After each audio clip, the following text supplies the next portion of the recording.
बिस्मिल्लाहिर्रहमानिर्रहीम। ख़वातीन और हज़रात, अस्सलाम वालेकुम वरहमतुल्लाहि वबरकातुहू। पहले मैं अंग्रेज़ी च और उर्दू च एक क्वेश्चन जेह्ड़े वे सवाल जिन्हां दा जवाब होंदा है ना आखिरी हाँ हुण अपनी ज़ुबान पठवारी बिच मैं तुसां दसना पिया कि कुछ सवाल ऐसे होने जिसलै रमज़ान अचना लोग आखने दसने पुछने उन्हां दा जवाब मैं तुसां देना है। पहली गल ते एह् हुकूमत असां गी इत्थै यूके भी दस्सेआ कट्ठे ना होया इक दो बंदे तो ज़्यादा, लिहाजा अफ्तारी पर कुसै गी दावत शावत ना देआए, घर कुसै गी बुलाई ना किने, भावें थोड़े बंदे वे मतलब हो चाचा मामा खाली उन्होंने फैमिली ना कोई समोसे पकौड़े बनाई तुसां घर उन्हें देई चाहे लेकिन कुसै की सद्देआ ना बिल्कुल कट्ठे ना होए।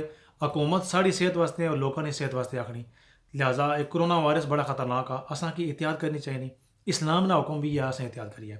दूसरा एक बड़ा कामन आम लोग सवाल करने, क्या कुरान पाक की हाथ लाने वास्ते वज़ू ज़रूरी आ?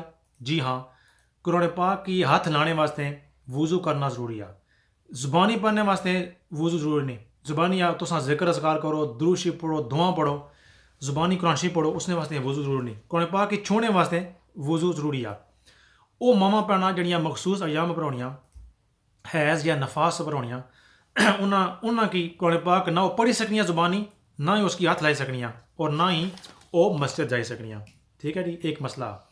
दूसरा, कज़ा नमाज किस वक्त पढ़नी चाहिए? कज़ा नमाज तुसां हर वेला पढ़ी सकने हो, 3 वक्त ऐसे किन्ने पढ़ी सकने? जिसलै सूरज निकलना वै, बिल्कुल सूरज बिल्कुल गरूब होना वै, दिहाड़ी तपैन आह्ला जिसकी आने जवाल वक्त, उस वक्त ने पढ़ी सकने। बाकी जिसलै मर्जी चाहो तुसां कज़ा नमाज पढ़ी सकते हो। सूरज निकले मतलब कि जैसा निकलना वै ना 5-7 मिनट जोड़ा वो इशराक ना टाइम शुरू होना 5-7 मिनट 10 मिनट होने, ओला कज़ा नमाज नहीं। सूरज गरूब होने मतलब कि गरूब होने तो 10 मिनट पहले, लेकिन 10 मिनट पहले उस दिहाड़ी नहीं असर पढ़ी सकने हो, लेकिन कज़ा नमाज नहीं। तो जवाल तुसां साढ़ा मस्जिद का कैलेंडर या तुसां अपनी मस्जिद का कैलेंडर सुन दसी किस वक्त टाइम शुरू होना। इस तो इलावा रोजे की हालत टीका लवाना, बांह में टीका या नाड़ी में टीका या ड्रिप लवाना, रोज़ा त्रुटी जाना। इस तो इलावा फिदिया इस साल ने कितना फिदिया होना जोड़े बंदे पक्के बीमार है, जिन्हें की शुगर आ, दिल की कोई बीमारी है, मैदे की बीमारी है, रोज़ा नहीं रखी सकने, उन्हें कोई ना कोई चीज़ खानी पीनी पैनी या दवाई खाने, वो लोग फिदिया देने। और इस साल फिदिया ने 5 पाउंड एक दिहाड़े ना, ये महीने ने बनना ने 150 पाउंड, ये तुसां किसी गरीबा गुरबा की दो, एक बंदे के दो या 3 फैमिली के चाहिए दो, ये तुसां ऐसा करी सकने हो।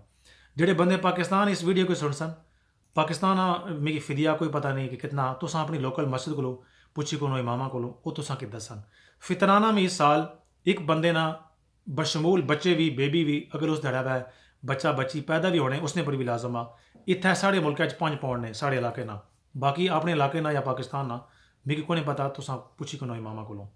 ਜਿਹੜੀਆਂ ਮਾਵਾਂ ਦੁੱਧ ਪਿਲਾਣੀਆਂ ਬੱਚਿਆਂ ਕੀ, ਸ਼ੀਰਖਾਰ ਬੱਚਿਆਂ ਕੀ, ਜਾਂ ਜਿਹੜੀਆਂ ਮਾਵਾਂ ਜਿਹੜੀਆਂ ਆਉਣੀਆਂ ਮਾਂ बनने ਲਿਆਉਣੀਆਂ ਹਮਲ ਵਿੱਚ ਹੋਣੀਆਂ ਔਰਤਾਂ ਬੱਚਾ ਪੈਦਾ ਹੋਣੇ ਲਾਉਣਾ, ਅਗਰ ਉਹ ਸਮਝਣ ਕਿ ਉਹ ਉਹਨਾਂ ਨੇ ਬੱਚੇ ਨਹੀਂ ਜਾਣ ਕੇ ਖਤਰਾ ਉਹ ਰੋਜ਼ਾ ਨਹੀਂ ਰੱਖੀ ਸਕਣੀਆਂ ਜਾਂ ਉਹਨਾਂ ਨੇ ਜਾਣ ਕੇ ਖਤਰਾ ਉਹ ਰੋਜ਼ਾ ਛੋੜ ਦੇਣ। ਹੈਜ਼ ਵਾਲੀਆਂ ਨਫਾਸ ਵਾਲੀਆਂ ਦੁੱਧ ਪਿਲਾਣੇ ਦੀਆਂ ਮਾਵਾਂ ਹੀ ਤੇ ਜਿਹੜੀਆਂ ਹਮਲ ਹੋਣੀਆਂ ਮਾਂ ਭੈਣਾਂ ਉਹ ਵੀ ਜਿਹੜਾ ਨਾ ਰੋਜ਼ਾ ਅਗਰ ਛੋੜ ਸਨ ਉਹ ਕਜ਼ਾ ਕਰ ਸਨ ਬਾਅਦ ਹੀ ਰਮਜ਼ਾਨ ਤੋਂ ਬਾਅਦ, ਉਹ ਰੋਜ਼ਾ ਜਿਹੜਾ ਰਮਜ਼ਾਨ ਖਤਮ ਹੋ ਜਾਸੀ ਉਹ ਲਾਓ ਕਜ਼ਾ ਕਰਨ।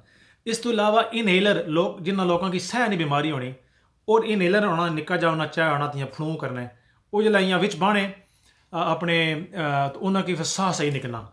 इनहेलर नाल भी रोज़ा माड़ी समझ के मुताबिक त्रुटी जाना, वो खाली हवा नहीं होनी उसमें दवाई होनी, वो दवाई जिला अंदर जानी मैदे जानी। तो रूल यह कोई भी चीज़ जिला अंदर जानी ना जिसम में मैदे जानी या जिसम में दाखिल होनी उस नाल अमूमन रूल यह कि रोज़ा त्रुटी जाना। बाकी तुम अपने लोकल जोड़े इमाम शाह उन्होंने को पुछी किने। इस तो इलावा बंदे मूँह च कोई दवाई अगर खाने निक्की जी भावें गोली खाने, नक्कै च कतरे बाने, नेजल ड्राप्स अंग्रेजी च आने, नक्कै च कतरे बाना दवाई बाना, कन्ने में दवाई बाना, इन्होंने सारिਆਂ ਨਾਲ रोज़ा त्रुटी जाना। अखी विच आई ड्राप नाल अखी दवाई बाने नाल रोज़ा नहीं त्रुटना। माड़ी अंडरस्टैंडिंग है क्योंकि साढ़े नबी करीम सल्लल्लाहु तआला वसल्लम अखी विच सुरमा बाने होने से सुन्नत ही, ठीक है।